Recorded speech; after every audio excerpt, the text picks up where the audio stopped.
Good morning, guys. In this semester, we are continuing the discussion on pediatrics again. So, whatever the leftover topics from the last semester, I'll start with that. A few of the topics from hematology have been, isn't it, remaining? So, first topic is leukemia. After that, I'll deal with lymphoma, and then we'll move on to the cardiovascular system, and then respiratory system, GI system, okay, renal system, central nervous system, and neonatology, like that. We'll choose some of the important topics and discuss right here online with you guys. Fine. So let's start our topic for today, that is leukemias. Now, in the beginning itself, I want to ask this. What do you mean by leukemia? Anyone? What is leukemia? Yes? So leukemia is the abnormal proliferation of the white blood cells, and so basically it is a malignant proliferation of the white blood cell. Good. Very good. Anybody else? Yes, I want to hear some more answer. Anyone? Yes, yes, there is malignant proliferation of the stem cell in the bone marrow. Excellent. Very good. Excellent. So both of the answers are absolutely correct. Leukemias are, hematogenous malignancy. In other words, okay, they are malignancy which arises from hematopoietic stem cells in the bone marrow. Remember, all types of blood cells are derived from that hematopoietic stem cell. Having said that, it mainly affects the cells of WBC series. Okay, so you can easily say this is malignancy of WBC or white blood cells. In the layman term, they call it blood cancer. Okay, blood cancer. It's a very common term among the layman people, the general ordinary people. But as a healthcare person, okay, as a healthcare professional, we should not use that term when we talk among us. We should use the term leukemia. Now, let's move on. What is the meaning of this? See this. Before I go into the definition proper, I just want to highlight how these, stem cells are differentiated into different mature cell. So see this. This is a hematogenous stem cell or hematopoietic stem cells in the bone marrow. This is a pluripotent type of cell. So ultimately, it will differentiate into lymphoid stem cell and myeloid stem cell. Then development of the lymphoblast and the myeloid blast. Then B lymphocyte, T lymphocyte, as well as natural killer cell are developed from the lymphoid series. So B cell, T cell, and natural killer cell, they are from the lymphoid series. Whereas remaining all other type of cells are derived from myeloid series. Now, what are those cells which are left behind? Every one of you know already. See this, RBC. Okay, RBC, also known as erythrocyte, platelet, also known as thrombocyte, monocyte, granulocyte. Okay, only neutrophil is shown here, but eosinophil and basophils are also developing from the myeloid series. So this is a very, very important knowledge. Let's move on. Now, this slide is telling us the same myeloid series once again. So if anything happens in the myeloid stem cell, anything means any mutation, okay, any abnormal proliferation, uncontrolled growth, then acute myeloid leukemia may develop. So in acute myeloid leukemia, there are plenty of myeloid blast cell or myeloblast. At the same time, we can have some problem in all these type of cells because they are also developing from the myeloid stem cell. Whereas if some abnormality occurs in the lymphoid stem cell or lymphoid blast, then ALL develops. Okay, ALL develops, which is very easy type of concept. Now let's see the definition here. All of you, please focus.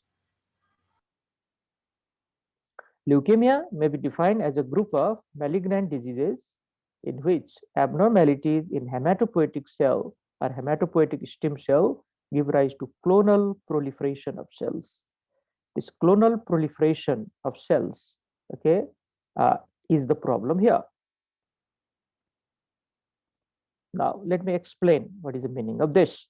in the beginning, one cell is mutated or abnormal. I'm talking about the stem cell. One cell is mutated or becoming abnormal. Now that cell will have uncontrolled type of proliferation.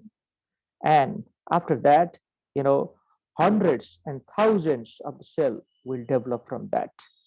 That constitutes leukemia. That is the meaning.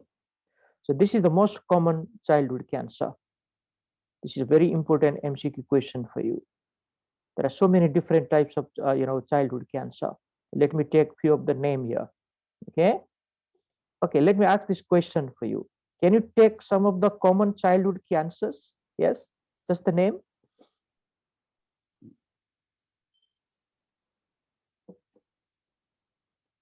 What are those? Yes. Sir, leukemia, lymphoma. Very good. So the neuroblastoma. So the neuroblastoma and the Wilms tumors. Very good. Very good. Rhabdomyosarcoma, retinoblastoma. Rhabdomyosarcoma. Sir, rhabdomyosarcoma. Exactly. Retinoblastoma. Exactly. Cancer. Very good. Okay. Now see this. The answers you are giving is absolutely nice. Correct one. So leukemia, okay, lymphoma, then brain tumor. Brain tumor, they are also quite common in children. Brain tumors. Then neuroblastoma, absolutely correct. Neuroblastoma, here. Then rhabdomyosarcoma, yes, rhabdomyosarcoma, okay. Retinoblastoma. Okay, rhabdomyosarcoma. Then retinoblastoma, absolutely. Retinoblastoma. Wilms tumor. Okay, there is another tumor known as Wilms tumor. This is also known as nephroblastoma, Wilms tumor. Here, Yes. this type of question is very commonly asked in your exam, in Viva exam. So these are the common type of childhood tumors or cancer. Now, among them, leukemia tops the list. This is the most common one. And among leukemia, also in this class, we'll talk about that. There are different types of leukemia.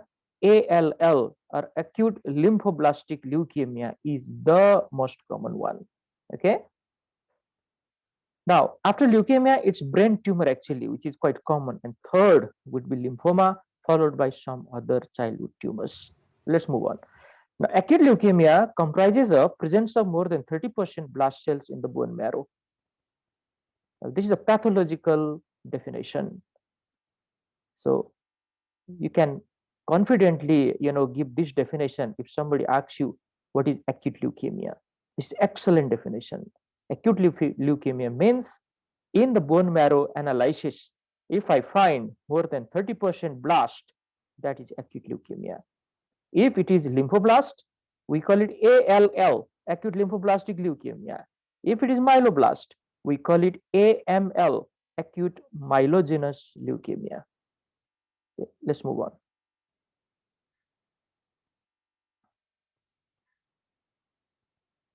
Now, how common are they? Okay, how common are the different types of leukemia here? This is the incidence of different leukemia. See, ALL tops the list. Almost 77% of the leukemia's case, acute leukemia we're talking about, okay? Even chronic leukemias are included here actually. So overall, ALL is the most common one.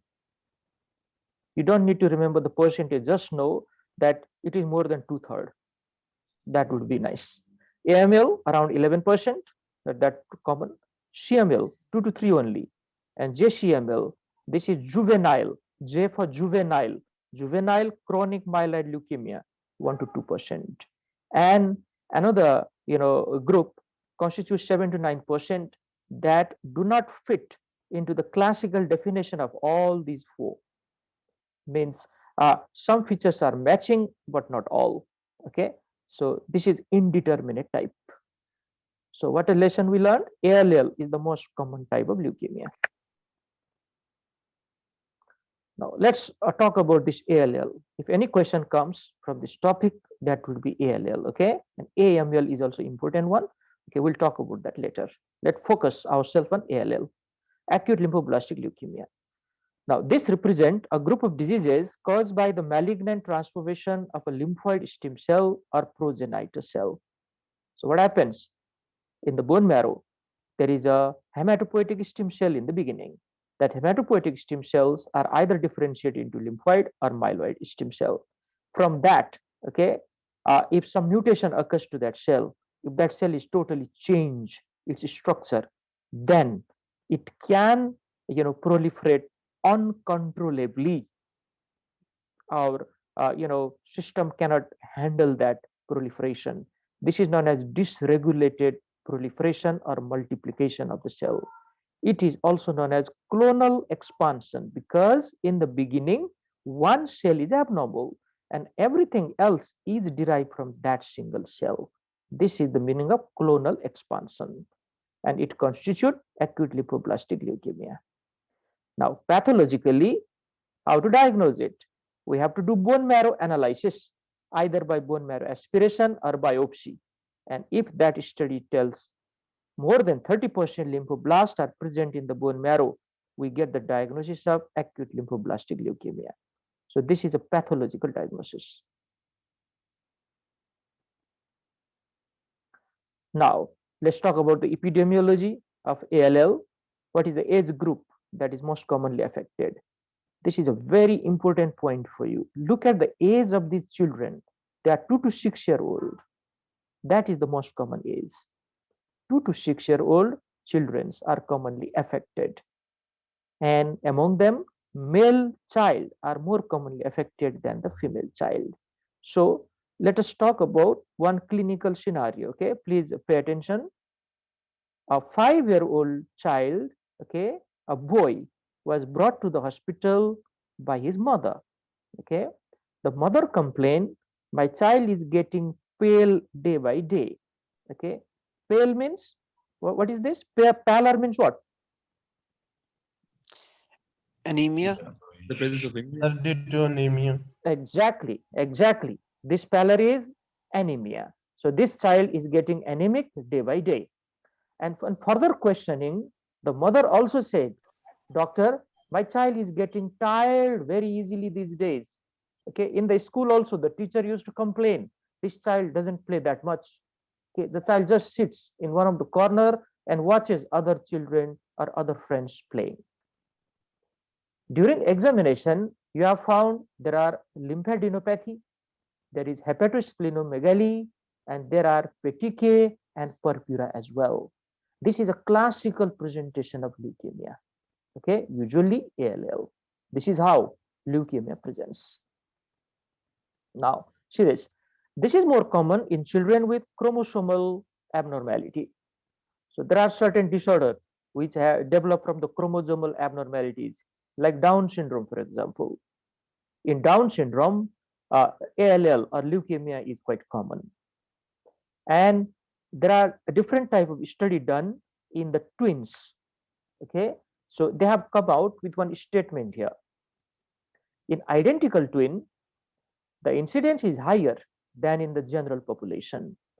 In monochorionic twin, the risk may be as high as 100% if the first twin is diagnosed during the first year of life. This is known as concordance rate. So the concordance rate of occurrence of the disease in second twin is as high as 100%. So if one monochorionic twin develops this disease, another will definitely develop within the first year of life. So there is a huge role of heredity. There is a huge role of genes to play. Okay, let's move on. Now see this. So what are the common etiological factors that are involved? Though so many different types of genetic disorders or environmental factors are written here, the exact mechanism how these factors cause the disease is still unexplained. Okay, so these are you can easily call these are the hypotheses, but there is some correlation between them. Down syndrome, Fanconi anemia. Fanconi anemia. Let me take the name, then I'll elaborate a little bit on each of them. See this? Down syndrome, Fanconi anemia, Bloom syndrome, Diamond-Blackfan anemia, also known as pure red cell aplasia, Klinefelter syndrome. I'm sure you have heard this name before. Turner syndrome, neurofibromatosis, and severe combined immunodeficiency disorder. Now, let's elaborate a little bit, one or two sentences for each of them. Okay. Now, Down syndrome. What is the karyotyping of Down syndrome? 21st chromosome. Trisomy of 21. 21. Trisomy 21. Exactly. Absolutely. You can say trisomy 21 is Down syndrome. Trisomy 21. This is a trisomy disorder. Trisomy of 21st chromosome means 3 copies of the 21st chromosome are present here. Down syndrome. These Down syndrome babies are quite small in size. Okay, they are immunocompromised babies. There are so many other problems. They have typical facial appearance. This is called mongoloid face. On the hand, they have simian crease. Okay, they look quite happy type of kids. They don't give a lot of trouble. They are having congenital heart disease. The most common of them is called endocardial cushion defect. They also have problem in the GI tract like duodenal atresia. They have umbilical hernia. Okay, and two of the very important points which will be asked in your exam are they have high chance of having ALL later on in their life. That's why we are mentioning this condition here. This is the risk factor for the development of acute lymphoblastic leukemia. Another common thing is before they reach the age of 40, if they survive, these days many of the Down syndrome babies, they reach the adulthood and they survive. They will develop Alzheimer's disease very soon in their life at around the age of 40. What is Alzheimer's disease? Anybody? The degeneration of the brain parenchyma in which the brain It is an irreversible progressive brain disorder that slowly destroys the memory and thinking skill of a person. Good. Dementia. Very good. All of you are correct. I just want to know this is a dementic disorder. The person has loss of memory here. This is a disorder of dementia, and this is the most common disorder of dementia all over the world. Alzheimer's disease. So remember, ALL and Alzheimer's disease very commonly occurring in a Down syndrome child. Now, Fanconi anemia. Now, Fanconi anemia is also known as congenital aplastic anemia. Recently, you have studied this before the break in the last semester. Congenital aplastic anemia. Now, it is also associated with some of the disorder in the child. The child is of very short height, and some of the pigmentation, are present on the skin. Short height, a bit of darkly pigmented child, and some of the disorders or anomalies in the thumb or upper limb. Fanconi anemia. This Fanconi anemia, has one of the very important problem here. The chromosome are quite unstable here. This is a disorder where unstable chromosomes are present, and that's because of that a single point. Different type of leukemias are common here. Bloom syndrome. Now, this is relatively a new term for you. Bloom syndrome. This is also a disorder of unstable chromosome. In this condition, there is high risk of development of malignancy like leukemia. That's the first point. Second, this type of child develops a lot of skin rashes, or skin pigmentation. Sometimes even cafe outlet spot are seen here. Bloom syndrome, and they are of very short height. Diamond-Blackfan anemia is called pure red cell aplasia. Now, from the bone marrow, RBC series, WBC series, and platelet series are coming out. But this type of problem doesn't affect other two. It only affects the RBC series. So this child develops severe anemia. And we can confirm this by bone marrow aspiration. Another important point, this can be treated by corticosteroid, diamond blackfan anemia. Klinefelter syndrome, you have already studied. Can you tell me what is the karyotype of Klinefelter now? 47XXY. 47XXY, sir. There is an extra chrome in this, sir. Very good, very good. Your answer is absolutely correct. 47XXY. There is one extra X chromosome, but there is Y chromosome also. So because of this Y chromosome, the sex of this patient is male. Okay, the sex of this patient is male, but this patient, because of this extra X chromosome, has female characteristics. This patient has female characteristic, though the sex is male, but female characteristics are present. If you remember like this, you'll never forget. Okay, now you can add a few of the things here. There is a tall stature. Okay, the height is quite tall. They look quite tall and lanky in appearance. This is Klinefelter patient. They are slightly mentally retarded, not that much. Okay, this is called mild mental retardation. Then regarding the gonad or the testes, okay, fails to develop. So there is testicular failure in this patient. So they are azoospermic. What is azoospermia? What do you mean by that? There is no They are sperm male to but produce. cannot produce sperm. Exactly. That there are no sperms. They cannot produce sperm. So naturally, if testes are failing, so the testosterone hormone is also very less or not formed. So naturally, estrogen hormone will take over. And because of this estrogen hormone, a lot of female sexual characteristics point will be developed in that body. Okay, this is the problem in Klinefelter syndrome. Now, Turner syndrome is a counterpart of Klinefelter syndrome in a girl. Now, what is the karyotyping of Turner? 45X. 45X. 45XX. 45X. Okay, 45, only one X, okay? One X is Yes, sir. deleted. One X is One X deleted. is missing. Exactly. You can also say 45X naught or X0, or you can only say 45X. That is Turner syndrome. So in Klinefelter, one X is extra, but in Turner, one X is deleted. Only one X is remaining. So because of this, a lot of clinical features will be there. Sex is female. Okay. She is a girl. That's the first thing. She is a very short height. Very short height.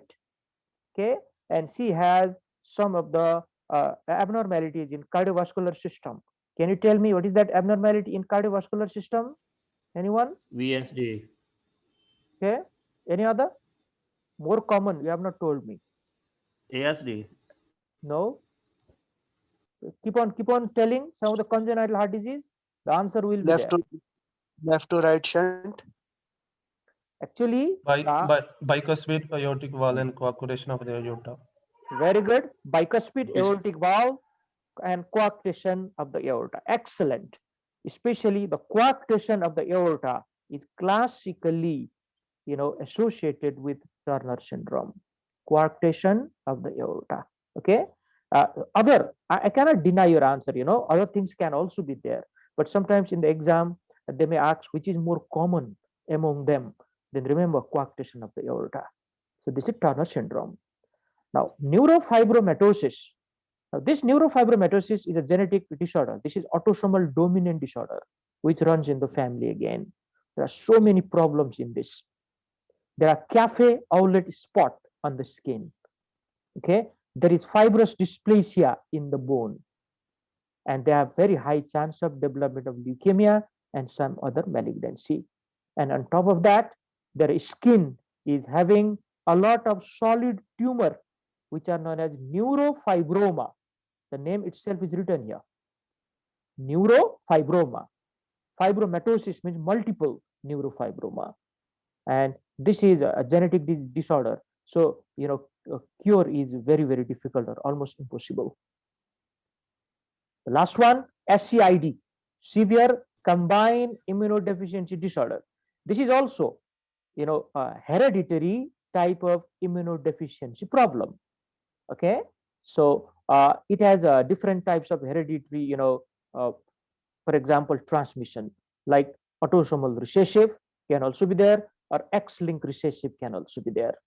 Both uh, types of, you know, uh, immune defect will be there. That means cell-mediated immunity and humoral immunity both are deficient here.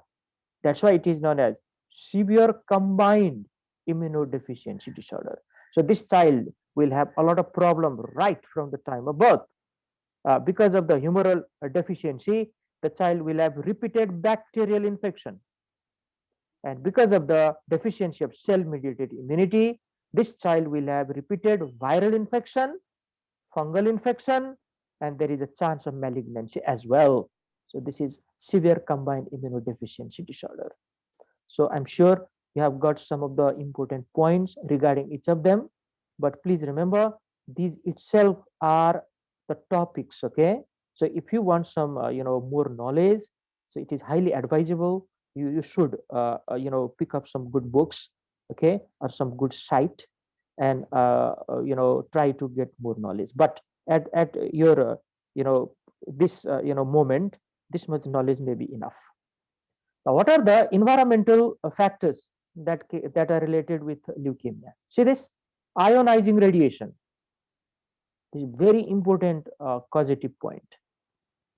Ionizing radiation, alkylating agent, okay, alkylating agent like cyclophosphamide. These are anti-cancer drug themselves. Nitrosourea, okay, one of the chemical compound, and benzene exposure or benzene. This is also a type of chemical. All of them are associated with leukemia development in a long run. Now, after this discussion, let's go to the classification.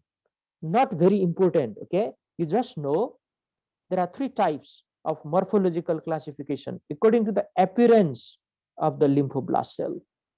These are L1, L2, and L3. Look at the percentage of L1, almost 85%.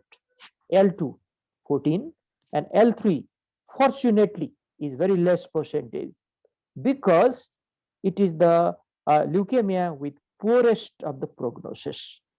And fortunately, the incidence is lesser in comparison to L1 and L2. Now, a bit of description. See this cell size. L3 is large, L1 is small. Regarding the nucleoli, these are the particles which are present inside the nucleus. L1 has regular, okay, L2 one or more and large, and L3 one or more and they are quite prominent. And this is important, the cytoplasmic vacuolation.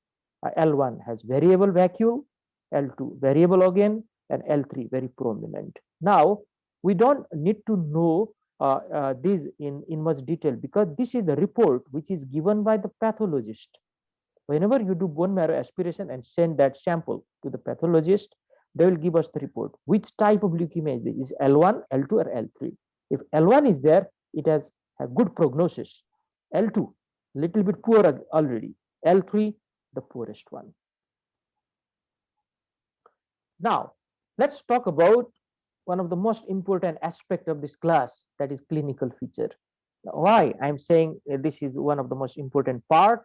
Because if I do not know what are the clinical feature or how the child presents, I can never diagnose this case. Okay, so let's start with the history or the symptom, how leukemia presents. The first thing, it presents as a sign or symptoms of bone marrow failure. Okay, signs or symptoms of bone marrow failure. Now, what are those? See there. Anemia, thrombocytopenia, and neutropenia. So all other types of cells will also be less, but neutrophils are the predominant type of WBC. That's why it is written there. Now, one of the important point, students should understand is, okay, let me explain it right now. The concept is WBC are more in number because this is uncontrolled proliferation. Then why it is written as a neutropenia there? And why the RBC are also less, so that anemia is present? And why platelets are also less? Anybody can explain this point here? Anyone? Sir, there is bone marrow infiltration. Yeah. That's why, sir, there is a decrease the production of all of these because Yes, sir. bone Good. marrow is infiltrated Yes. by malignant cells. Very good, very good, very good. Any other student? I'll give chances for few of them. Yeah. Sir, may I, sir? Yes, yes, sure. Yeah. Sir, basically, sir, like as it is written, it is a bone marrow failure. And sir, all of these cells, they are produced in the bone marrow. Sir, and sir, when the bone marrow is affected, so sir, there will be this pancytopenia sort of this decrease. But sir, it will also affect the RBCs, the thrombocytes, and neutrophils. So because all of them are basically synthesized in the bone marrow, and the bone marrow is affected mainly. That's why, sir. Okay, fine, fine, fine. Anybody else? Anyone? Okay. Now listen here. This is very important knowledge to understand.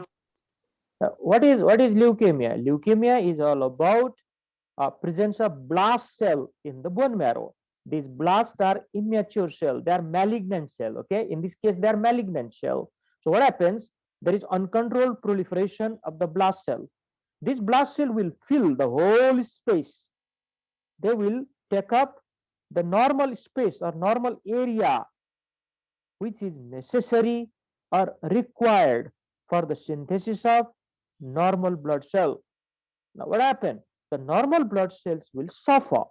The production of these cells will decrease.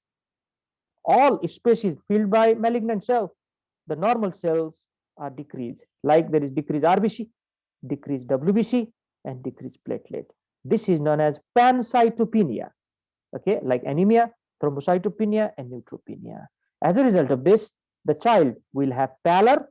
This is called progressive pallor. Over the days or weeks, the child will getting more and more pale. At the same time, there is bleeding disorder.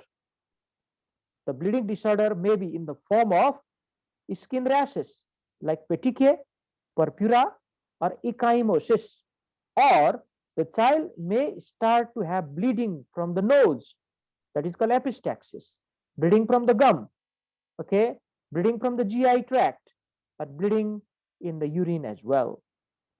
And finally, because of neutropenia, the child is having different infection, mainly the bacterial one.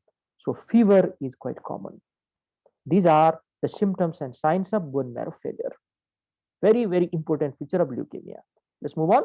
Because this is a malignancy or malignant condition, there is weight loss.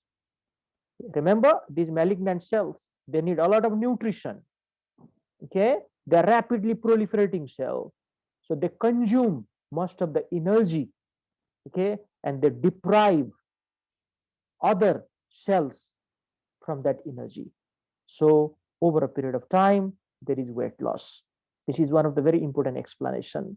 Another, the basal metabolic rate becomes very high in this type of patient, so they lose weight.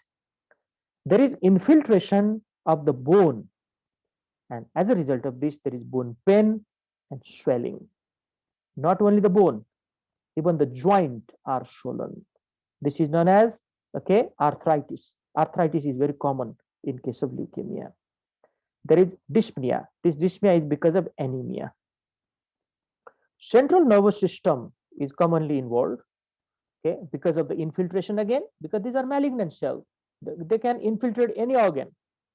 So CNS is one of them. Now, what will happen? If brain is affected, there would be headache, nausea, and vomiting. There would be lethargy, irritability, and nuchal or neck rigidity if meninges are also infiltrated. It almost presents as a feature of meningitis. But actually, you can confirm this during lumbar puncture. Okay, but lumbar puncture may be contraindicated in this case, because there may be thrombocytopenia. If platelet counts are very low, we don't do lumbar puncture. There is a high chance of continuous type of bleeding. Now, what happens if cranial nerve are involved?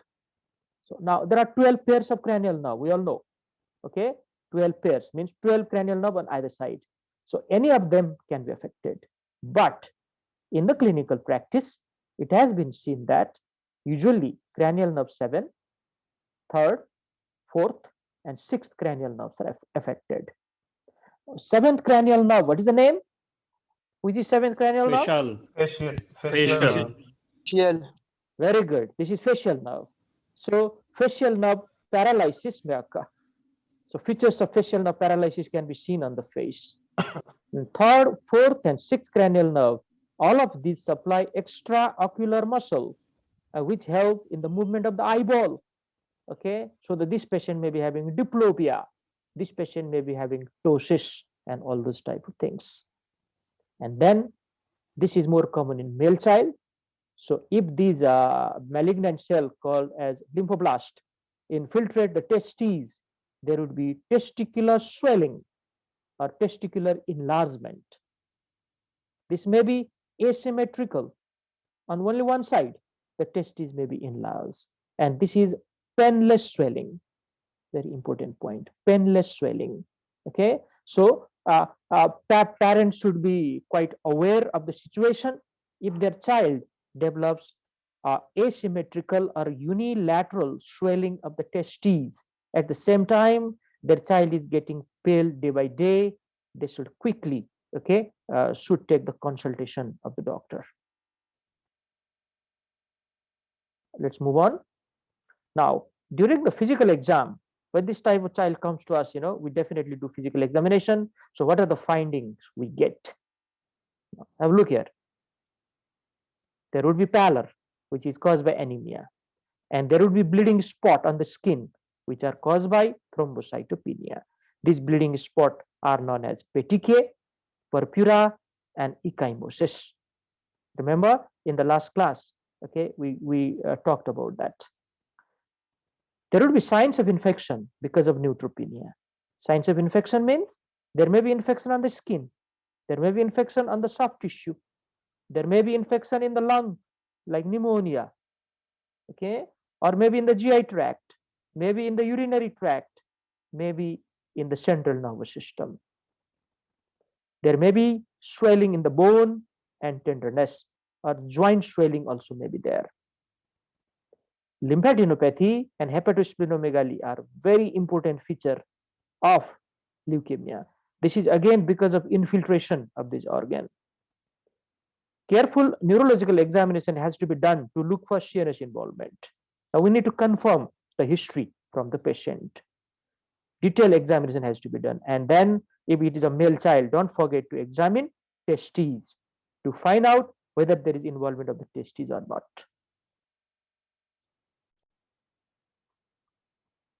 So we're talking about the history taking and physical examination in a case of ALL. Now let's proceed further.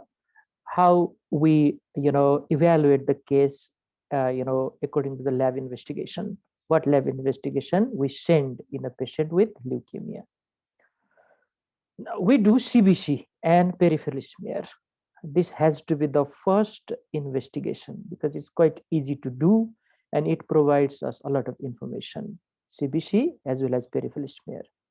Now in CBC and peripheral smear, you all know, right? CBC comprises of what is the hemoglobin level, what is the hematocrit, what is the RBC count, WBC count, platelet count, and all things. So we have to do those first.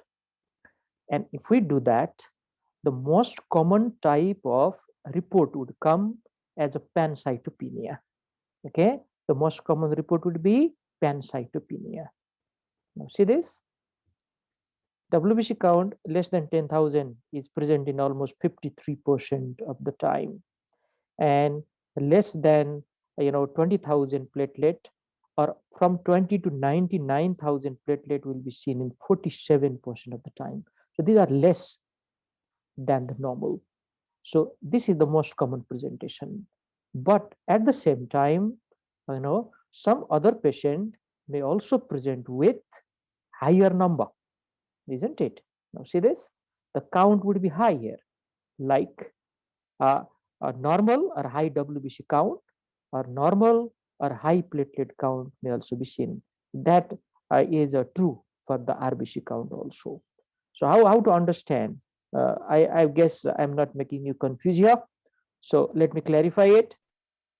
For example, there are 10 patients which we are evaluating, okay, depending on the lab investigation in the case of ALL. Out of those, 5 cases may present with, okay, pancytopenia. Other 3 cases may present with higher WBC count or higher platelet count also. Usually WBC count is high, okay? And some other may be still having normal count. So this CBC will not give us the diagnosis. For the clinching of the diagnosis or the confirmation of the diagnosis, we have to do bone marrow. And always look for the blast cells in case of CBC. If blast cells are present, it really helps us. But let me repeat again, okay, we have to go for bone marrow. Let's move on.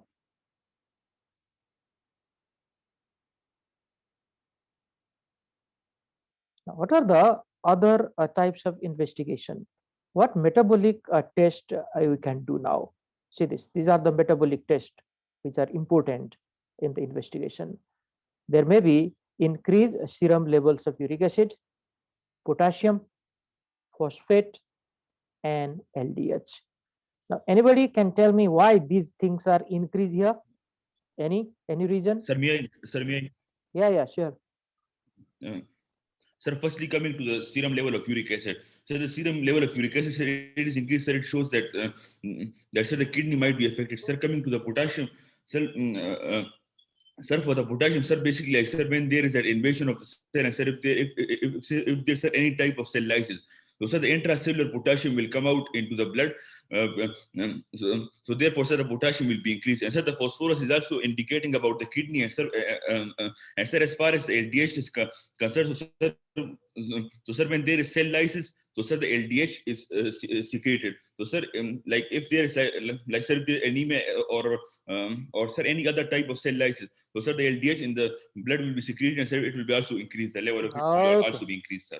Nice. Okay, that is a good explanation he has given. So I have given this reason before when we talk about electrolyte imbalance topic, if you remember. Now, please pay attention here. These cells, these blast cells are immature cells. They are proliferating quite rapidly, and they are dying also quite rapidly, especially if this type of patient are treated by medicine, okay, like those anti-cancer drug. Remember the chemotherapy. When we use this drug, then these cells are, destroyed rapidly. But even without using this medicine or drug, these cells are also dying rapidly because they proliferate rapidly and they die also rapidly. So whatever intracellular content or material are there, they will leak outside. Nucleic acid would come out, and nucleic acid will form uric acid, okay, like purine and pyrimidine. The final component is uric acid synthesis. So uric acid will be high in the blood. That is known as hyperuricemia. It may also present as gout in some of the patient. Okay, so we should always think why uric acid is high in this kid. Just don't simply think, oh, this case is a gout, and give some or prescribe some medicine. That is a very wrong thing you are doing. Try to find out the cause of this hyperuricemia, then you may cleanse the diagnosis. Similarly, potassium is present intracellularly. Phosphate is also present intracellularly, and LDH is intracellular enzyme. So when these cells are destroyed, all of these, are high in the blood. When phosphate is increased, it will bind with free calcium. So calcium will be decreased now. Okay, that is an inverse relation of phosphate with calcium. So we all know that. Actually, yes. Sir, regarding the potassium, I read in the book that sir, when it is increased in the leukemia, so sir, it is known as the pseudo hyperkalemia. So sir, can you please emphasize on this pseudo hyperkalemia point, sir? No, when potassium is present inside the cell, okay, so when cells are destroyed, this potassium will come out, but this potassium can be handled by the kidney, isn't it? Potassium is handled by Yes. the kidney. If kidneys are normal, if kidneys are not failed, that kidney can excrete potassium outside. So still the potassium can be balanced. Okay, so because of that reason, because of the shorter duration, whatever is happening, they are leveling it as a pseudo hyperkalemia. But remember one thing: before Yes, you use this anti-cancer drug, okay, this anti-cancer drug rapidly destroy the cell. So if kidneys are not ready to excrete this excessive potassium, then definitely there will be hyperkalemia. So to avoid this situation, the child is admitted in the hospital for a few days before we start chemotherapy, and we give a lot of IV fluid so that whatever potassium is present there will be flushed out quickly out of the kidney. Let me move forward now. The degree of abnormality reflects the leukemic cell burden and destruction. Definitely.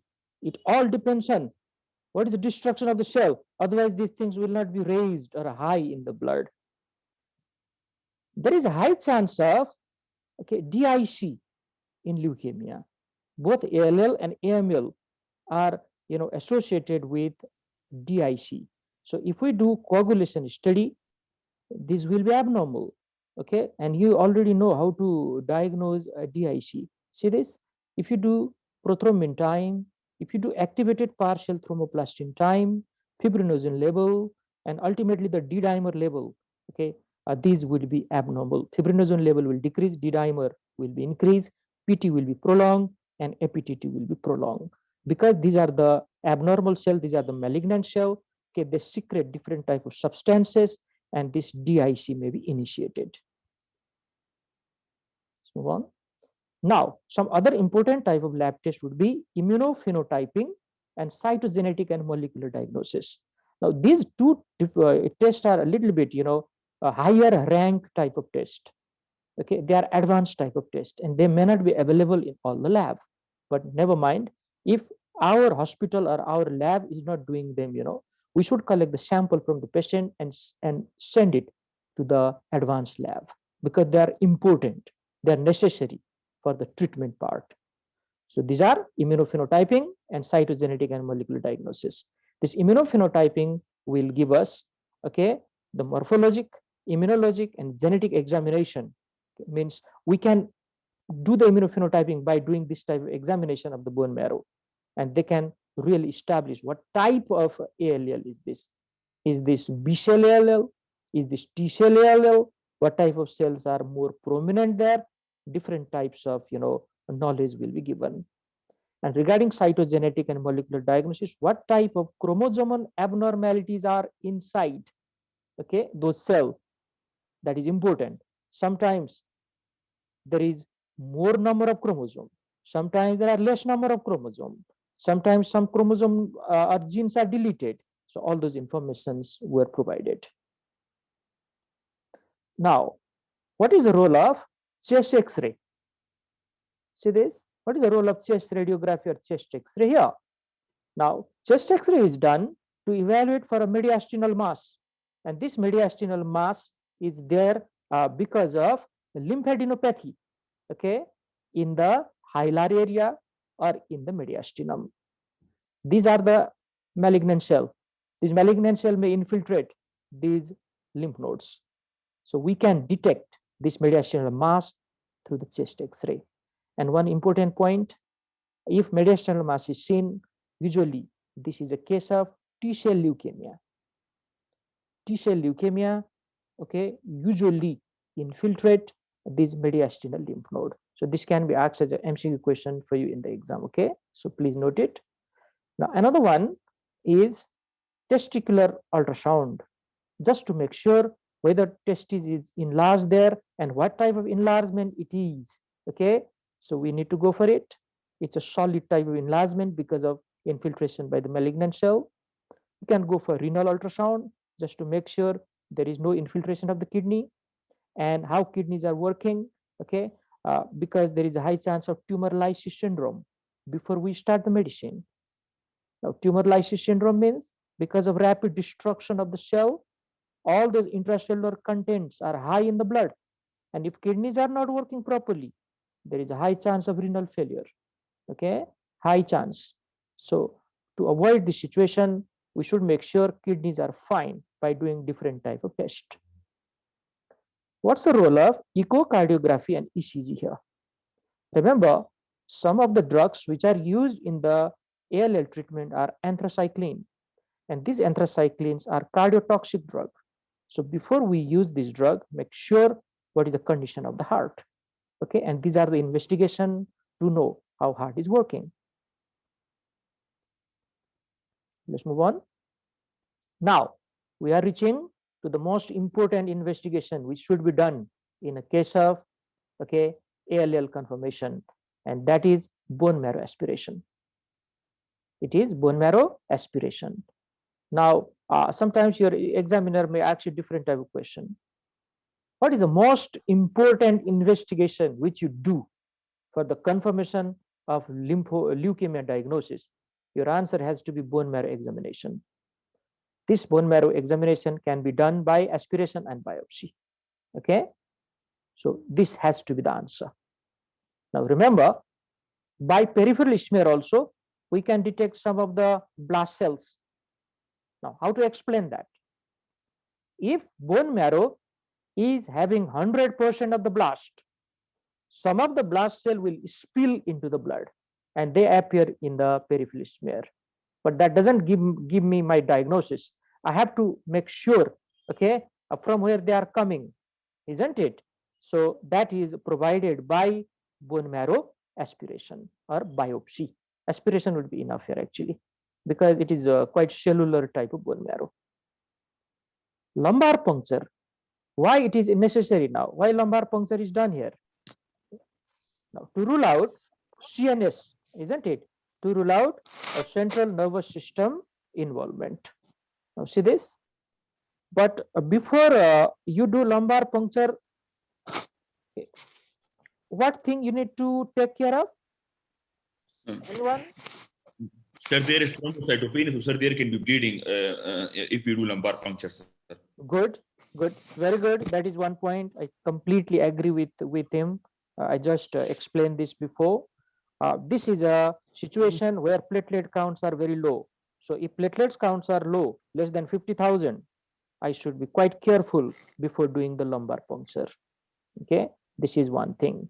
And another, one of the important medicine which is known as methotrexate, which is very commonly used in the treatment of leukemia, is given by intrathecal route. Intrathecal means we give injection into the subarachnoid space, okay, where CSF is located. So during that time also you can, before pushing the medicine inside, you can quickly take some of the fluid outside and send to the lab just to make sure whether central nervous system is already involved or not. Let's move on. Now, after doing this investigation part, let's move to the differential diagnosis. Now, you all know the meaning of differential diagnosis. There are certain similar conditions, okay, just like ALL. They may manifest similarly. What are those? AML has to be there. AML, acute myeloid leukemia or acute myelogenous leukemia. Most of the clinical features are similar. Fanconi anemia, because anemia is very prominent there. What is GRA? What is the full form of this? Anyone?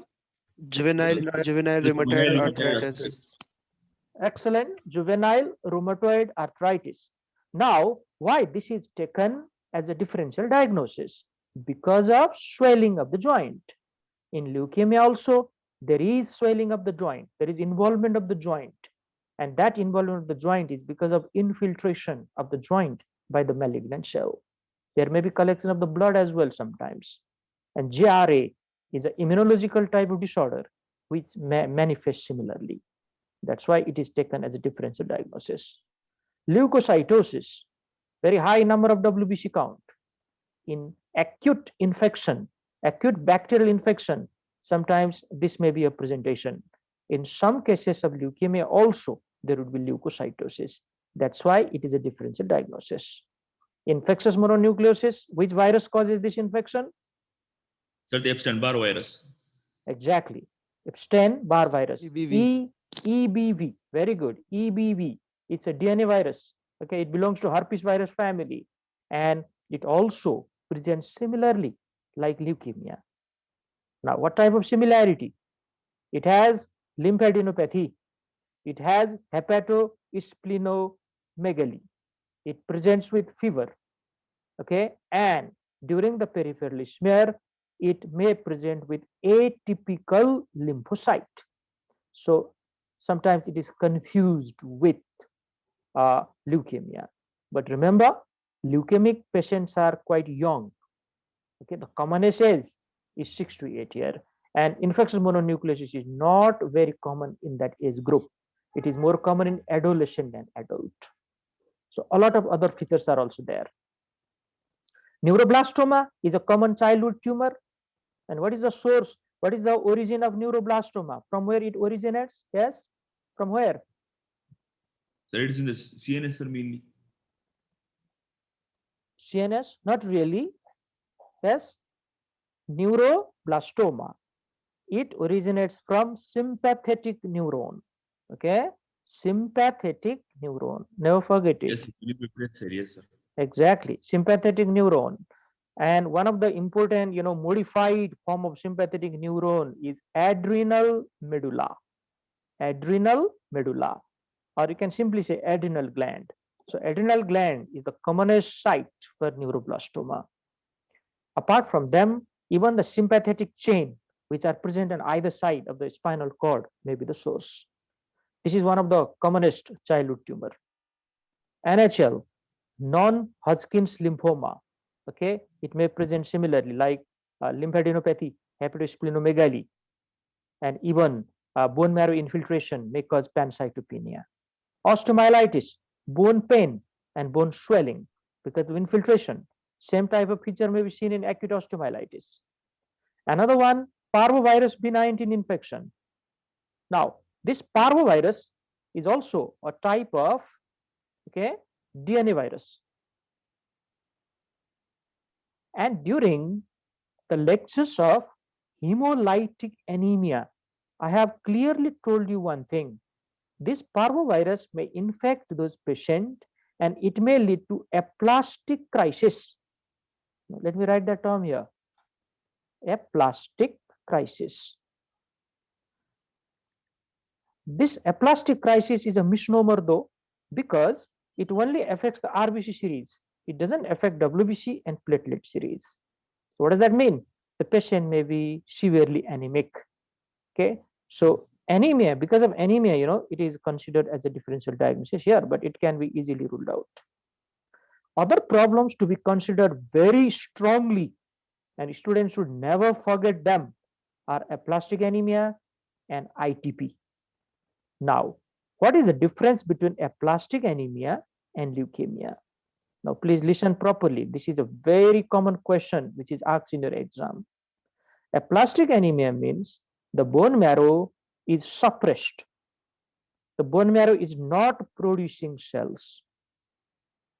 As a result of this, pancytopenia is always present, always, 100% of the time. At the same time, there is no hepatosplenomegaly and no lymphadenopathy, which is a hallmark of aplastic anemia. Whereas in leukemia, the bone marrow is over-proliferating. Okay, there are lots of blast cells. As a result of that increased number of blast cells, the normal cells will become decreased in number. Yes, they present with pancytopenia, but that is the mechanism. That is a similarity, pancytopenia, right? But leukemia usually present with lymphadenopathy and hepatosplenomegaly. So if you remember these 3 points, you will not make any mistake in the clinical scenario solution. Now, another is ITP. Okay, ITP, idiopathic thrombocytopenic purpura. Now, this is purely the disorder of platelet. Thrombocytopenia is seen here. Okay, usually anemia is not common in this case, and there is no problem with leukocyte count as well. Okay, so it can easily be ruled out. Let's move on. Now, what is the treatment of leukemia? How leukemia can be treated, or can we treat it or not? Let's talk like that. Now, everybody is afraid of the term leukemia. Till today, even the doctors do not like this diagnosis, except the oncologists, I should say, because that's their profession. But I should not talk like that, isn't it? We always want our patient, they should not be in the hospital. That's how the healthcare, measurement is done actually, whether it is excellent or not. If our healthcare management is good, patients should not come to the hospital. Means nobody, would be excessively ill or something like that. Okay, let's come to the point here. Leukemia is a difficult disease to tackle. The prognosis depends on how quickly you diagnose the case, what is the age group of the child, what type of presentation is there, and so many other factors. Having said that, treatment is available. Okay, treatment is available, and we can treat these kids everywhere these days. For example, let's talk about some big cities. Okay, they are present in every country these days. Every city has got a good and advanced hospital, and that hospital is providing the treatment of leukemia. And the most important treatment is chemotherapy. Second type of treatment is bone marrow transplant. So these are the two best available treatment for leukemia. Okay, I'm just providing you a concept here. Now let's talk about in detail. There are two types of treatment in most of the disease. One is called supportive treatment, and another is called definitive treatment. Now, supportive is symptomatic treatment, and definitive is a curative treatment, and both are important here. Now, why supportive treatment is important? Remember, this type of patient may present with anemia. This type of patient may present with infection and bleeding. Now, you already know what to give in this situation. Now, let's come to the slide. See here. The first thing is a transfusion support. So we can give platelet and RBC transfusion to correct anemia and thrombocytopenia. Definitely. What is the extent of anemia? Accordingly, we can give blood transfusion. And what is the extent of thrombocytopenia? Accordingly, we can give. Fresh frozen plasma are given to correct coagulopathy, which is quite common in a case of leukemia, acute leukemia. Like DIC is a common presentation, and fresh frozen plasma is a treatment for that. Granulocyte transfusion also can be given to treat serious infection, which is not responding to the antibiotic. Rather than granulocyte transfusion, we can also give colony stimulating factor. Okay, these are called CS, colony stimulating factor. Granulocyte colony stimulating factor and granulocyte macrophage colony stimulating factor. These are available, and we can inject them to the patient, and that may help. Now, how metabolic management is done now? What should we do in case of hyperkalemia? Especially if kidneys are not functioning, then only we have to go for the treatment. If kidneys are working properly, they can handle this excessive potassium. So we can give sodium polystyrene sulfonate, which is known as Kyaxalate. This is a trade name though. You can give insulin and glucose combination, and you can also go for hemodialysis. Now, we are missing so many other important medicine for the management of hyperkalemia. Can you add those medicine here? Yes? Yes. Which other medicine we can use? Sir, we can give some diuretics as well, sir. And sir, we can give the IV calcium, sir. We can give the insulin, sir. We can give the sodium bicarbonate, mainly, sir. Okay, good. We can give furosemide. This is the important diuretic we can give. Good. Yes. We can give calcium gluconate. This calcium gluconate is given only when potassium is very high, and if there are some changes in the ECG, then only we give calcium gluconate. Okay. Otherwise, it is not necessary. But if ECG changes are there, then calcium gluconate is the first drug you want to give in the treatment of hyperkalemia. Another one is soda bicarb. Absolutely. Sodium bicarbonate is an important drug we can use here. And another one is, a type of sympathomimetic drug like salbutamol. Okay, salbutamol. These are some other drugs. See that we have done this before. So this is the way to revise the things so that it will stick in your brain. Now another one, to replace the calcium, you need to give calcium from outside. Okay, calcium carbonate is usually given, or even calcium gluconate can be given. It depends on the situation. Now, to prevent the tumor lysis syndrome, we have to hydrate the child. I've already explained this point to you. Before we start chemotherapy, let's admit the child 1 to 2 days before and give a lot of IV fluids so that kidneys are in ready state and they can handle whatever load is given to them. A lot of load is going to be there in the kidney because there will be hyperkalemia, there will be hyperuricemia, there will be hyperphosphatemia. All those has to be handled by kidneys. You can give allopurinol. Now, what is allopurinol? What type of drug is this? It It is a is medication used used for to high blood Inhibitors, uric it work acid. by high the uric production level of uric acid in the removal, body, sir. used for gout. Exactly. This Anti-inflammatory. is the drug which decrease the synthesis of uric acid. This decreases the synthesis of uric acid. So this is hypouricemic drug, allopurinol. So definitely it is used in gout, no doubt about that. Not only gout, in this type of situation also, where there is excessive production of uric acid, we can go for allopurinol. And one more thing, if we alkalinize the urine with soda bicarb, okay, this type of acidic substances cannot be reabsorbed from the urine like uric acid. So alkalinization of the urine can also be done. This is one of the steps in the management. So these are the supportive treatment. Now, one other supportive treatment is antibiotic therapy. This is a very, very important knowledge. So I want a bit of more attention here. Now, why antibiotic therapy are so important in the management of leukemic case? Because of bone marrow failure, because of neutropenia, okay, these child are immunocompromised.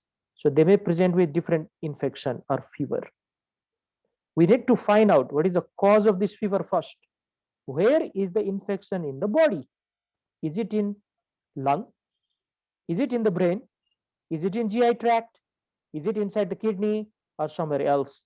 That is very challenging, and we need to help. We need to take help of different investigation and good, history and physical examination as well. Now, antibiotics are very commonly used in the management, and a combination of antibiotic has to be used. We believe this is a mixture of microorganisms which are present. So better to combine these antibiotics together. Okay. So according to the doctor, according to the choice, they can combine the antibiotic. But many of the time, I have told this point to you, we can choose one third generation cephalosporin and some of the anaerobe coverage, or if you are not certain about that third generation cephalosporin, if you strongly believe gram negative sepsis is a high possibility, you can add aminoglycoside also here.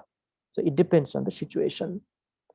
Okay, if gram positive organism you have thought strongly, then beta lactamase inhibitor drug also can be used. If Staph aureus is the main culprit, okay, if you have isolated that organism, then even vancomycin can be used. Okay, so different type of answers can be given. Abdominal or GI symptoms, if they are predominant, antibiotics should cover anaerobe as well. Okay, already discussed. Now, what is the role of antifungal therapy? Now, see this. Fungus do not usually cause initial infection here until and unless the child is severely immunocompromised. So what we do, we always presume this is a bacterial infection and we start with antibiotic. Now we follow up this child.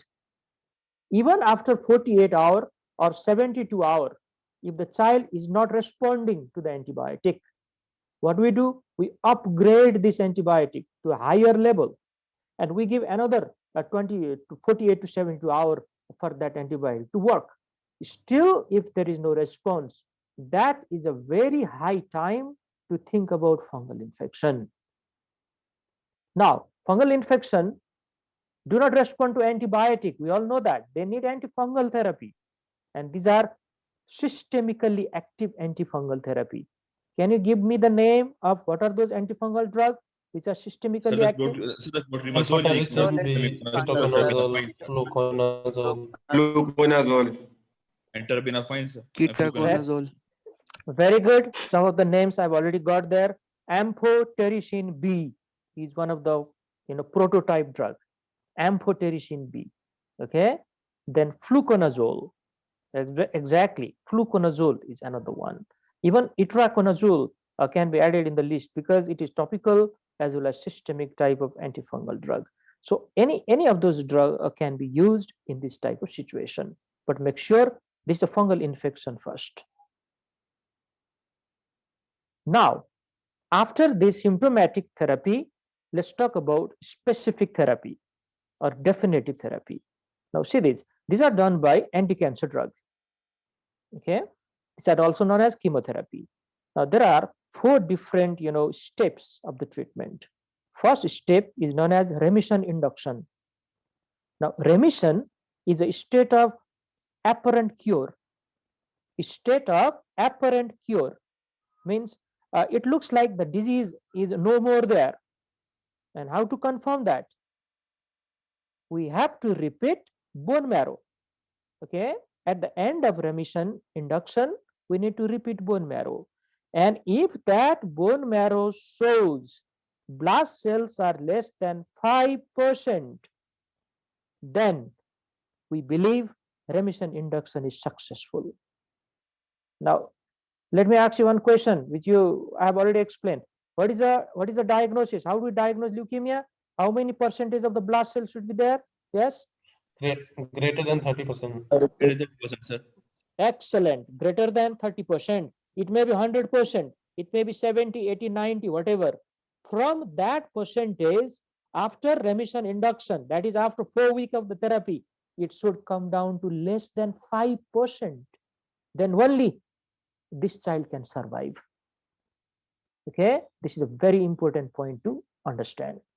And that is done by some of the very powerful drug.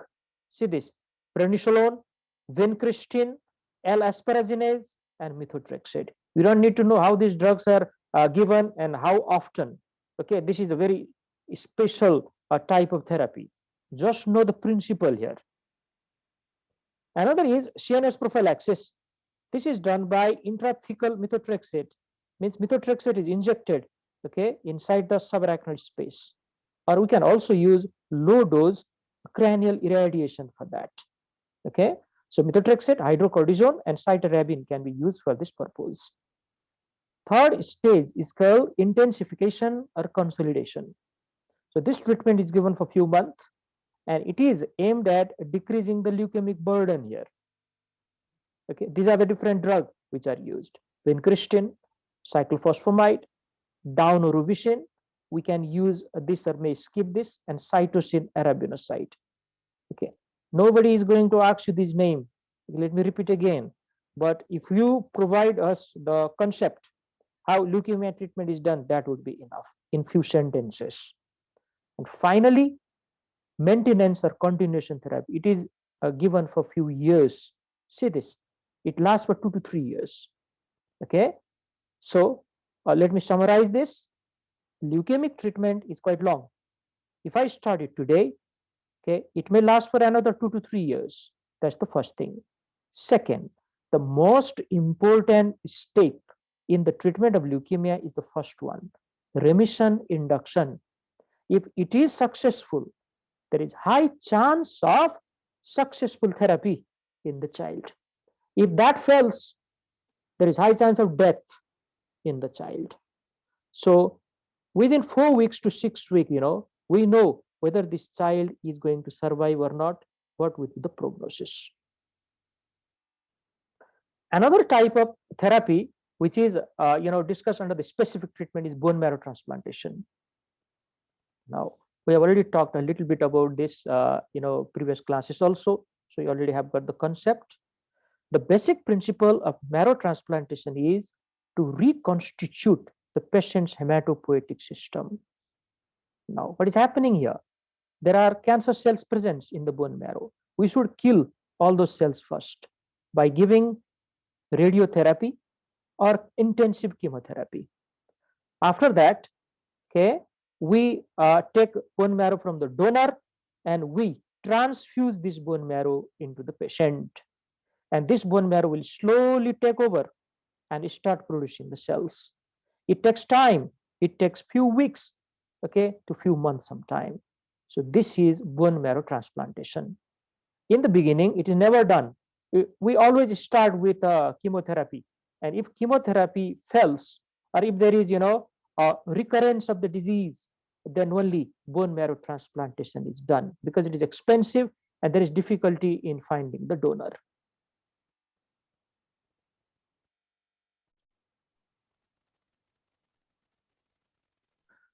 Now, after talking, the treatment of ALL, what is the prognosis? We should know. Then only we can explain this to the family. The parents wants to know what is the chance of survival of their kid who is having leukemia. Now, see there, this is highly promising one. The 5-year event-free survival, okay, the 5-year event-free survival rate for childhood ALL generally ranges from 70 to 83% in the developed countries, with an overall cure rate of approximately 80%. And even in the best centers of developing country, it all depends on the cure or service what they provide. It is near to 80%. So this is a very good data for us. That means this disease can be cured. 80% is a very good rate, and in the near future or in the upcoming days, probably this rate will even become higher.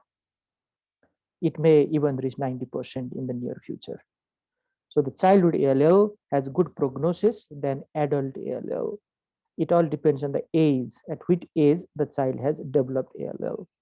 If the natural age is 2 to 6 years, right? So if that is the child age, the prognosis is quite good. If someone develops ALL after the age of 10 years or 12 years or after that, then prognosis will be poor.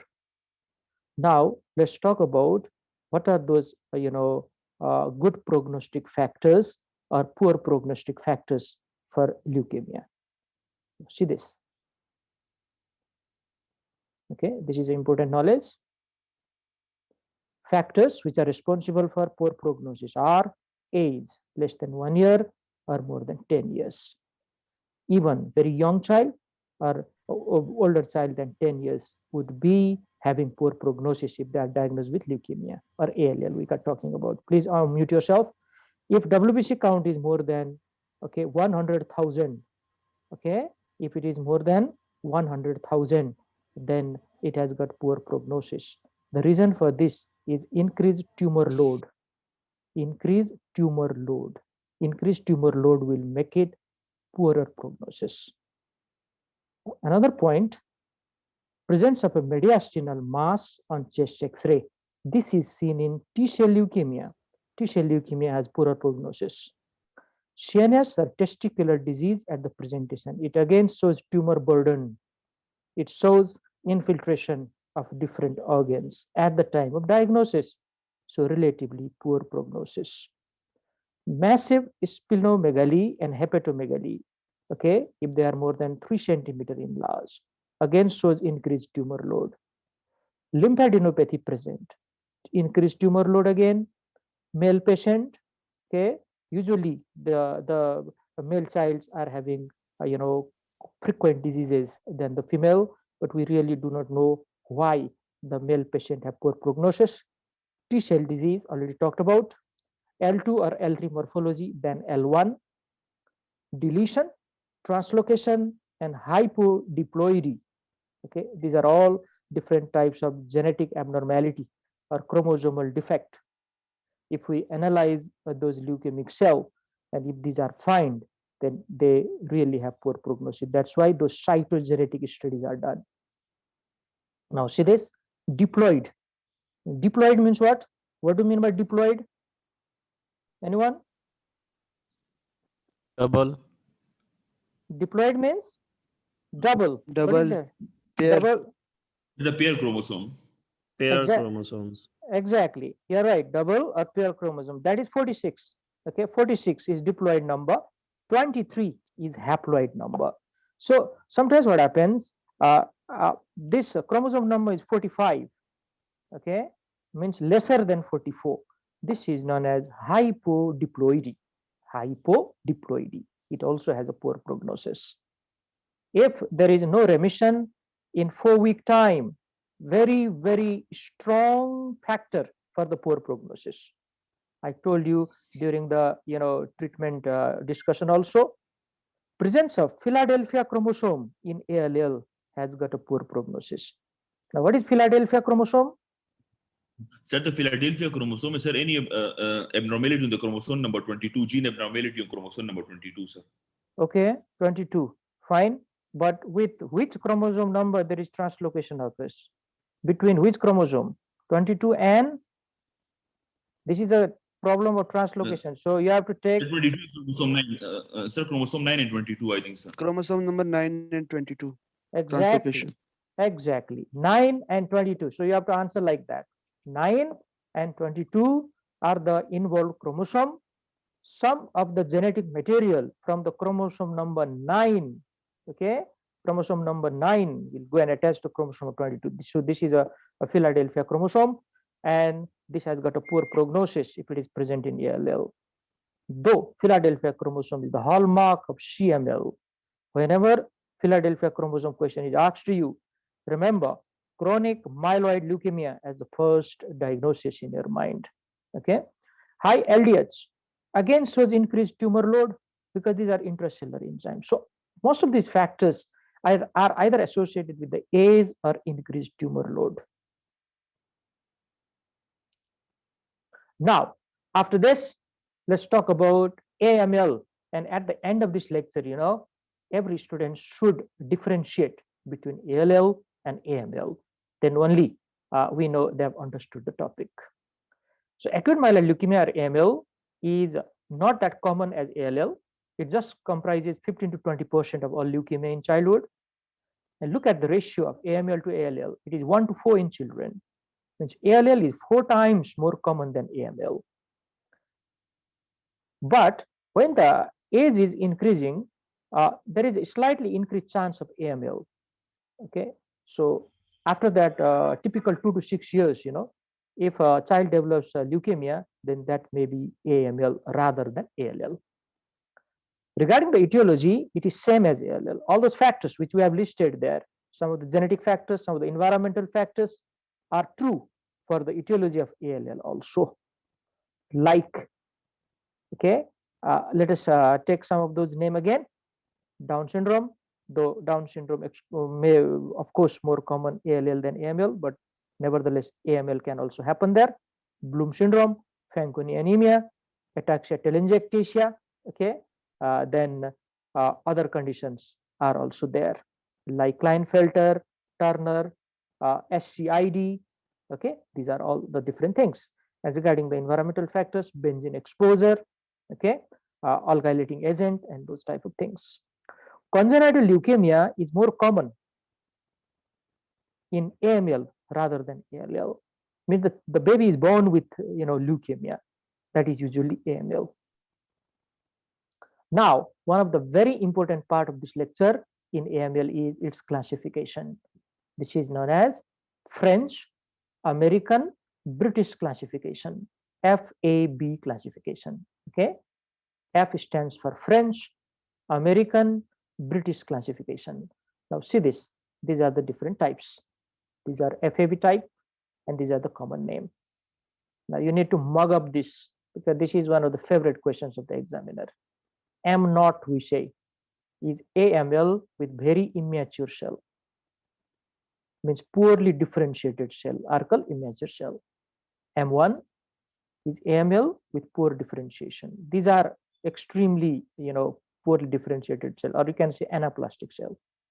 M2, AML with well differentiation, means they look like a normal cells, but still they are malignant one. That is the meaning of well differentiated. M3, acute promyelocytic leukemia. Okay, acute promyelocytic leukemia. Very important question from the exam point of view. This particular leukemia is associated with DIC very commonly. And one of the important drug which is used for the treatment of this particular leukemia is called ATRA, all trans retinoic acid. I will talk about that in the treatment part. So because of these two important points, it is very commonly asked in the MCQ exam. So let me repeat again. Acute promyelocytic leukemia, or M3, is commonly associated with disseminated intravascular coagulation. The second point, it can be treated well with one important drug that is called all trans retinoic acid, which is a derivative of vitamin A. M4 is called as acute myelomonocytic leukemia. M5 is acute monocytic leukemia. M6 is known as erythroleukemia, and M7 is known as acute megakaryocytic leukemia. Now, how to remember this? Okay, one way is to mug it up. Another one, you try to understand. These are the different, stages of development of the WBC. Different stages of the development. This malignancy or leukemia is derived from myeloid series. That's why even erythroid series is involved, and megakaryocytic series is also involved. This is a platelet series. This is RBC series. So they are also affected in case of AML. Let's move on. Now, all of you, please pay attention here. Okay, so there's some amount of concept you need to take. All these things are not very important, but some concept I'll definitely provide here. Now see this. Okay, this is panel A, and what is shown here, a bone marrow specimen contains medium-sized blast, cytoplasm with no granulation, and nucleoli that are sometimes clearly visible. So these are the blast cells you can see. Okay, these are the blast cells. This shows, okay, myeloperoxidase stained blast. This myeloperoxidase is a type of stain which is commonly done to identify myeloblast. So the name myelo itself is there, so there is no confusion here. It is positive. It is positive. Now another one is called OR rod. Okay, OR rod. This OR rod is very commonly present in case of myeloblast, also known as OR body or OR rod.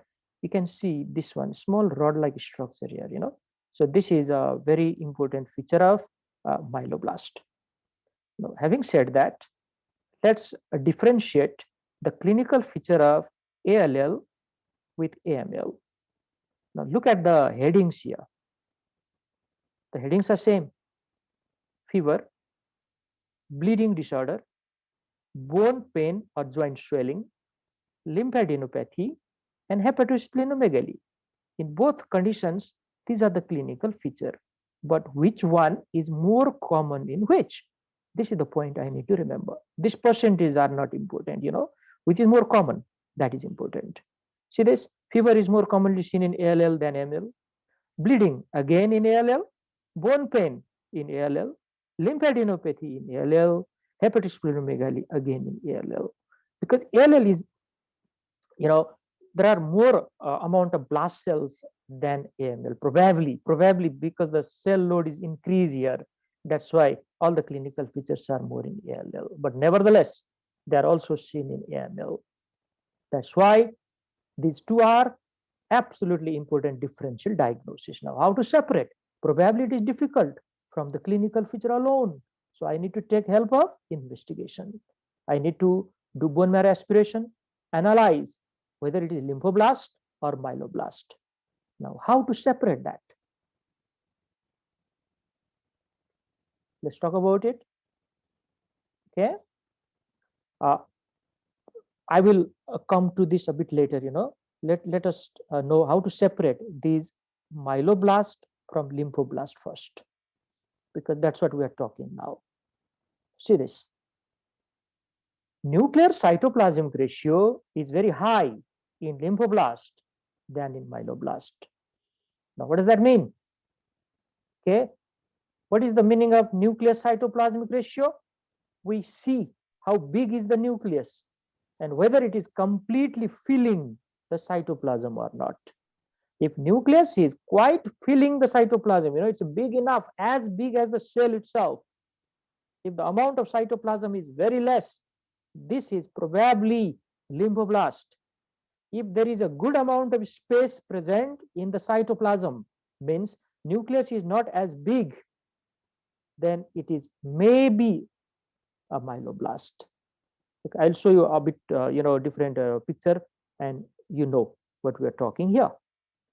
The number of nucleoli are more in AML, 2 to 5, 0 to 2. Now, granules are very commonly present in myeloblast. These are granulocytic cells. Or rod, they are hallmark of myeloblast. They are not present in lymphoblast. And regarding the cytoplasm, it is blue-gray to blue in color. Now, some other features are also there. If we do certain staining, a cytochemical reaction, now see this. Myeloperoxidase stain is positive in myeloblast. Sudan black B stain is positive in myeloblast. And periodic acid Sif stain is also positive in AML or myeloblast. So most of these stains are positive for myeloblast. This is how the pathologist will separate whether this is a lymphoblast or myeloblast. This is important, just to make sure what type of treatment we provide to the patient. What is the prognosis? Everything matters in your diagnosis. So this is absolutely important knowledge. Now, let's go backwards. Some of the clinical features we have left behind. What are the other clinical features apart from them which we have listed? Chloroma and myeloblastoma, also known as granulocytic sarcoma, are quite common in M2, M4, or M5 type of AML. So these are type of AML which we have listed just now. See that? Chloroma, okay, and myeloblastoma or granulocytic sarcoma. They are seen in AML, not in ALL. But what are these? Okay, let's talk a little bit about them. These chloroma are commonly seen around the eye, and they are seen as a solid nodule there. Now, if a child is getting fever, okay, for probably more than 1 week or 2 weeks like that, if the child is getting pale day by day, if the child is having some bleeding spot, and at the same time the child is having some solid nodule around the eye, or even sometimes behind the eye, sometimes this nodule will press the eye forward and presents as a proptosis. This may be a case of AML, and those solid nodules are called chloroma or myeloblastoma. They are associated with translocation between chromosome number 8 and 21. This T stands for translocation. This is a type of genetic abnormality. Another type of feature is leukemia cutis. Now, this is an infiltration of leukemic cell in the skin. Cutis is skin. It looks like a blueberry muffin appearance. Blueberry muffin appearance. So it is usually observed in a neonate with acute monocytic leukemia. This is a type of AML, okay, M5, monocytic leukemia. Now, CNS AML, in CNS AML, there is meningeal infiltration with or without cranial nerve palsy or paralysis, a bit similar to ALL. So these are some of the other clinical features. Now, see here, what can you see? This is hypertrophy of the gum, okay, because of infiltration of the myeloblast cell on the gum. You can see this is the gum, okay, here's the teeth, and the gums, the hypertrophy of the gum has almost covered the teeth, So this is a very, important picture. Now, what are the other causes of gum hypertrophy or hyperplasia? Anybody? What are the other causes? Anyone? One drug. You should always remember that drug. What is the name? Side effect of that drug leads to gum hyperplasia or hypertrophy. Phenytoin. Phenytoin anticonvulsant. Phenytoin, okay? This phenytoin is an important drug which has a side effect of gum hypertrophy. The second is scurvy. What is scurvy? What is scurvy? Vitamin C deficiency. Deficiency of vitamin C. Vitamin C deficiency. Excellent, excellent. Vitamin C deficiency, known as scurvy. Okay, there is bleeding from the gum, and there is relative hyperplasia of the gum as well. And another important is poor, okay, oral hygiene. Poor oral hygiene also, manifest similarly. So it may be simply because of some of the infection here. So we need to be careful. Probably the infection doesn't lead to generalized gum hyperplasia or hypertrophy, but if a localized area is occurring, then probably it is because of poor oral hygiene also. But the most important and the serious thing here is leukemia, so it should be ruled out.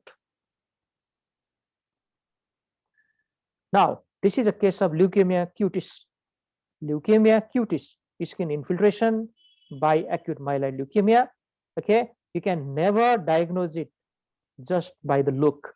You should always take help of some other clinical feature or investigation. But nevertheless, it looks like this.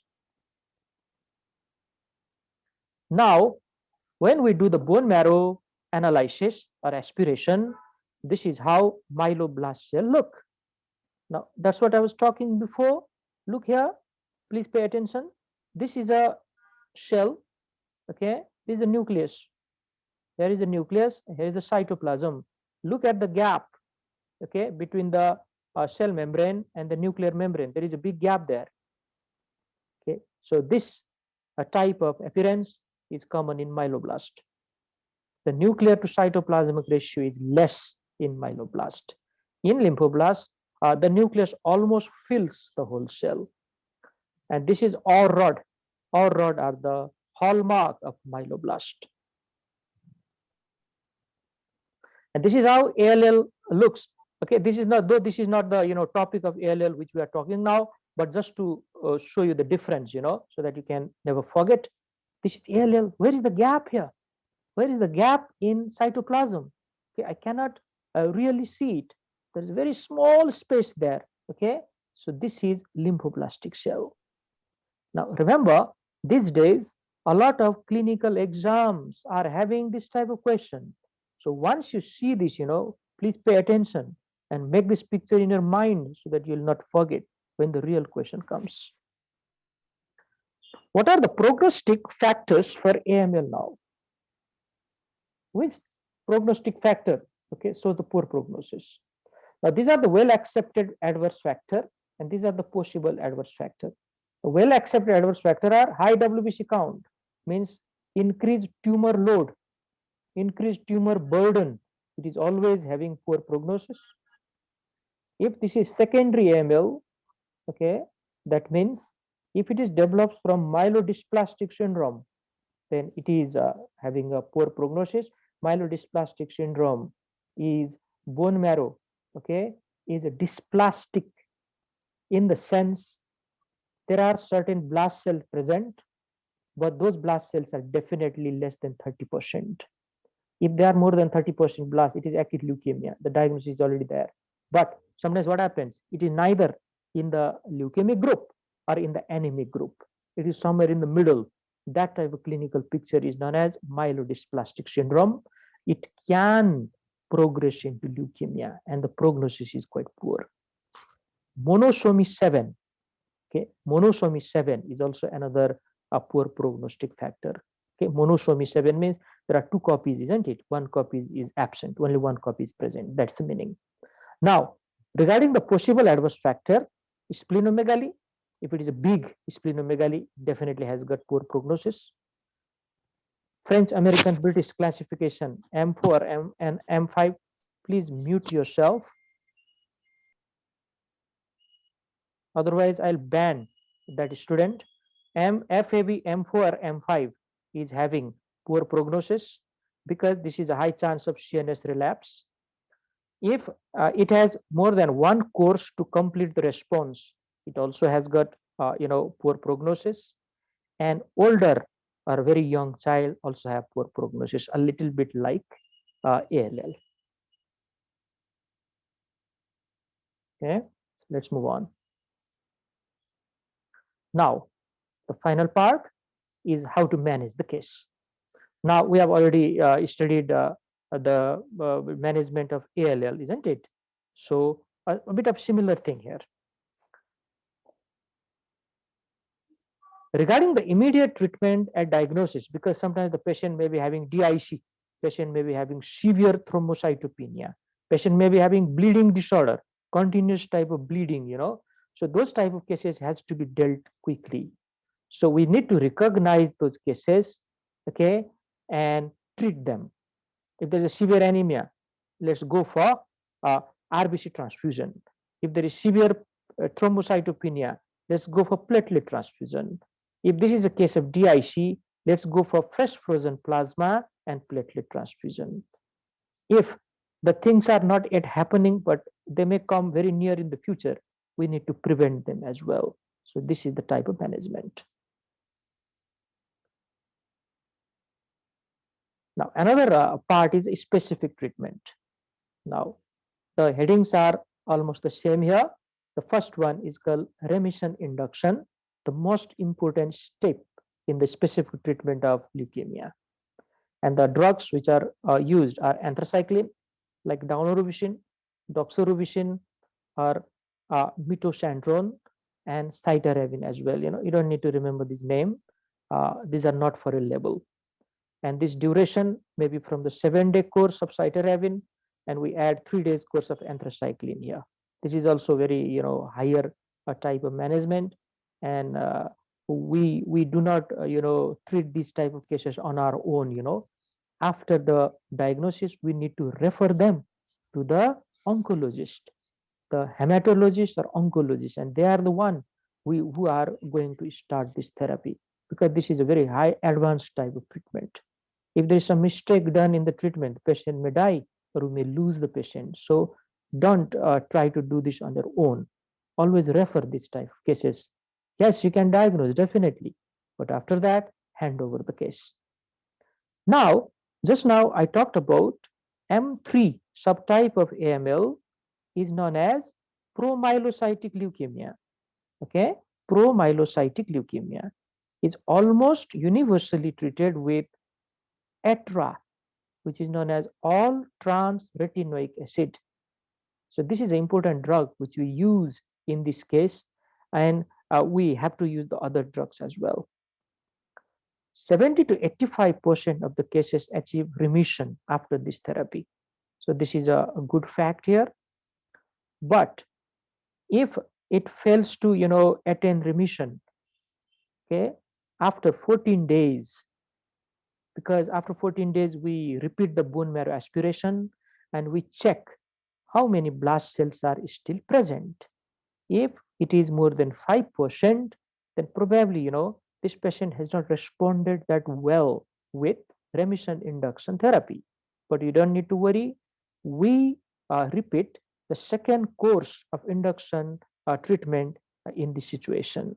We use the second course, and if this second course also fails, now the patient is in trouble, and during that time there is high chance of complication, or fortunately or luckily, if the patient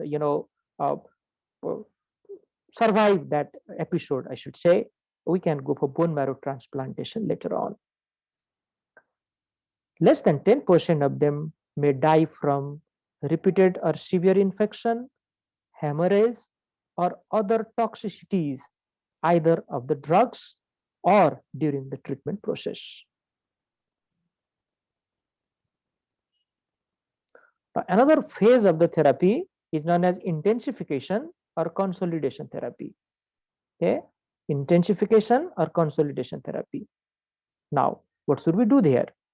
In this phase of the treatment, patient will typically undergo an additional 3 to 5 courses of intensive chemotherapy. The similar type of drugs are used here. Okay, so it is the drugs names are written here.